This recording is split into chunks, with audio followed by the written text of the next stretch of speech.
एक मारवाड़ी था, उसको घूमने का बड़ा शौक था। अब वो घूमते घूमते एक ऐसे राज्य में चला गया जहां पर क्या था, हर 5 साल में राजा चुना जाता था, पर चुनाव का तरीका अनोखा था। एक हाथी आता, सूंड में माला लेकर, और सबके बीच घूमता था। जिसके गले में वो माला डाल देता वही राजा बनता था।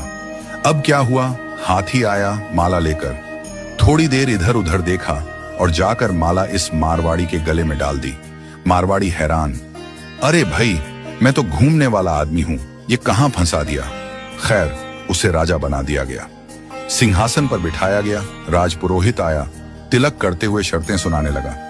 भैया, आपको 5 साल के लिए राजा बनाया जा रहा है, लेकिन 5 साल पूरे होते ही आपको यहां से सैकड़ों किलोमीटर दूर एक उफनती नदी के किनारे छोड़ दिया जाएगा। उस नदी में घड़ियाल हैं, मगरमच्छ हैं, जिनकी वजह से आप नदी पार नहीं कर सकते। अगर किसी तरह पार कर भी गए तो उसके बाद आएगा एक गहरा जंगल जिसमें हिंसक जानवर और खतरनाक राहें हैं। वहां आप जानो और आपकी किस्मत। अब तक जो भी राजा बना था उसे मालूम था कि 5 साल बाद मरना तय है, तो वह 5 साल बस ऐश करता था, भोग विलास, मजा, तामझाम। लेकिन यह मारवाड़ी अलग निकला।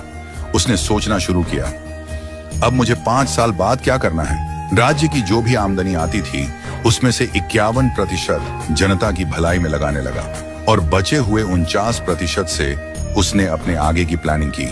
पहले साल उसने नदी पर एक पुल बनवाया, दूसरे साल उस पार के जंगल को साफ करवाया, खेती के लायक जमीन बनवाई, तीसरे साल वहां सड़कें बनवाई, लोग वहां बसने लगे, गांव और मोहल्ले बनने लगे।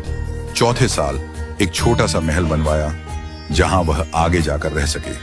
5वें साल अपने जीवन भर का खर्च, जरूरी चीजें, अनाज, सब कुछ वहां स्टोर करवा दिया।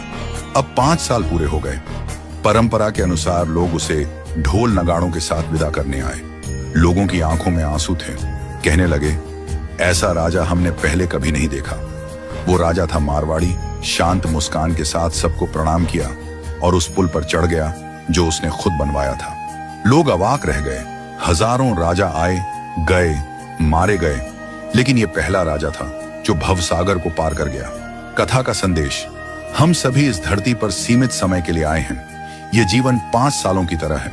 जो इस समय को मौज में घंवा देता है वो अंत में उस भवसागर में गिरता है जहां मगरमच्छ, घड़ियाल, दुख और पीड़ा है। लेकिन जो जीवन का उपयोग अच्छे कर्मों, जनसेवा और प्रार्थना में करता है वो इस जीवन से परे उस पार पहुंच जाता है। तो आज ही से भवसागर पार करने के लिए अपना पुल बनाना शुरू कीजिए, ताकि जब आपका कार्य